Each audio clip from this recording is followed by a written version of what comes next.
देश की जो वर्तमान शासक जो इस समय पार्टी है, जो इस समय वर्तमान में हमारे भारत पर काबिज है, उसको चेताने का और इलेक्शन बोर्ड को चेताने का काम करेगी ये जो हमारी पूरी यूनिट है। और देखिए साथियों, आज किसी मुद्दे पर लड़ने की जरूरत नहीं, किसी धरने प्रदर्शन की जरूरत नहीं, सिर्फ एक मुद्दा आज देश का जो बहुत ही गंभीर है वो है ईवीएम। और ईवीएम हटाओ राष्ट्रीय संयुक्त मोर्चे का मैं आदर करता हूं और बधाई देता हूं कि आपने देश में इस चिंगारी को एक शोले के रूप में पैदा कर दिया। और आज दिल्ली में ही नहीं, भारत के हर राज्य के अंदर ईवीएम विरोधी संगठन खड़े हो चुके हैं और कहीं तो ईवीएम का डेमो कर दिखाया जा रहा है कि कैसे हैक हो सकती है, कहीं ईवीएम में आग लगाई जा रही है, कहीं ईवीएम तोड़ने का इलेक्शन के अंदर लोगों ने चेतावनी भी दे दी। और देश भर में आज ये आंदोलन एक बहुत ही विकराल रूप के अंदर आकर खड़ा हो गया है। और साथियों, ये ताकत जो बुद्धिजीवी हमारे रोड पर उतरे, सुप्रीम कोर्ट के वकील, हमारे जो रिटायर्ड चीफ जस्टिस और हमारे डीसी कपिल जैसे बुद्धिजीवी जो रोड पर उतरे, और इसमें आज फौजियों ने भी समर्थन दिया और किसान आंदोलन ने भी आज ईवीएम को एक बेबुनियादी प्रतिबद्ध करने के लिए उन्होंने जो है ऐलान कर दिया,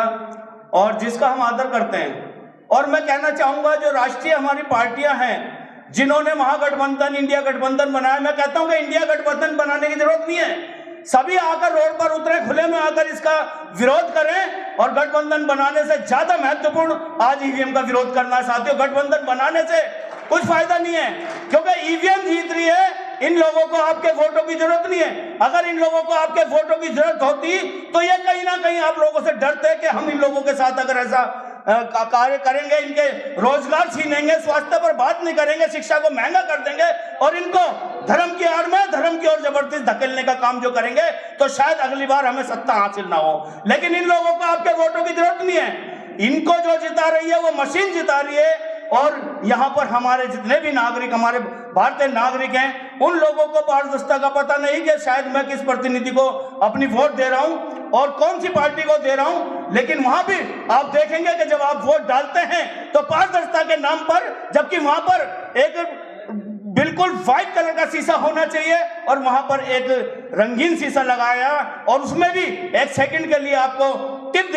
दिखाई देता है और उसमें आपको पता नहीं चलता कि वीवीपैट से जो पर्ची गिरी वो किस चिन्ह की थी, उसका क्या चिन्ह था। लेकिन आपको यह पता है कि मैंने अगर वोट डाली है तो आपको यह विश्वास है कि मैंने अपने प्रतिनिधि को, अपनी पार्टी को वोट डाली है, लेकिन वो वोट कहीं और जा रही है, जिसका प्रमाण कई बार जो है स्थापित हो चुका है। और कई बार इसको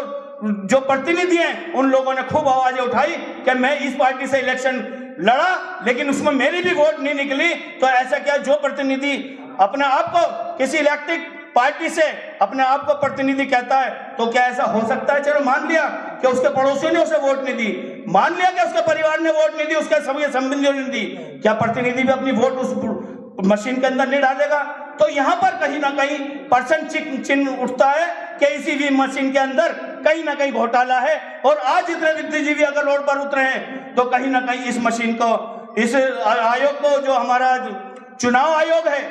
ये किसी पार्टी के दबाव में नहीं होना चाहिए, ये किसी मशीन के समर्थन में नहीं होना चाहिए। इनको पारदर्शिता रखनी चाहिए, वोटर और चुनाव आयोग के बीच में पारदर्शिता होनी चाहिए और इन्हें वोटरों की बात माननी चाहिए। क्यों? क्योंकि वोट डालने वाले की अपनी मर्जी है और वो आज आवाज उठा रहा है कि मैं वोट बैलेट पेपर से डालूंगा। तो चुनाव आयोग को, जो अपना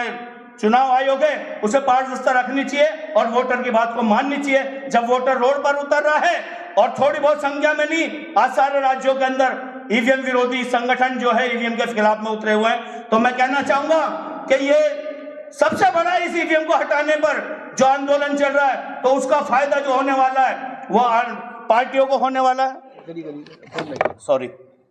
तो ये जो सबसे बड़ा फायदा होने वाला है वो पार्टियों को होने वाला है, जो आज चुपचाप बैठी हुई पब्लिक की लड़ाई को देख रही है, जनता की लड़ाई को देख रही है। वो देख रही है कि भानु प्रताप जैसे व्यक्ति इस लड़ाई के लिए मैदान में उतरे हुए हैं, वो देख रही है कि DC Kapil, engineer DC Kapil जैसे व्यक्ति यहाँ पर लड़ाई के लिए उतरे हुए हैं। लेकिन उनको पता है कि फायदा उन पार्टियों को ही होने वाला अगर ईवीएम हटेगी तो ये लोग क्यों नहीं आते? क्यों गठबंधन के चक्कर में लग रहे हैं? अरे खुलकर विरोध करो ना, आओ ना रोड पर इन लोगों के साथ, कम से कम इनकी ताकत बनो।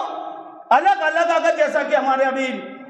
किसान मोर्चे के हमारे साथी कह रहे थे कि अलग अलग लड़ाई करने की बजाय, अलग अलग प्रदर्शन करने के बजाय, अलग अलग आवाज उठाने के बजाय अगर एक होकर हम एक ही स्थान पर और एक ही मजबूत तरीके से अगर किसी आवाज को उठाते हैं तो शायद उसका संदेश बहुत मजबूत जाएगा साथियों। तो मेरा कहने का मतलब यह है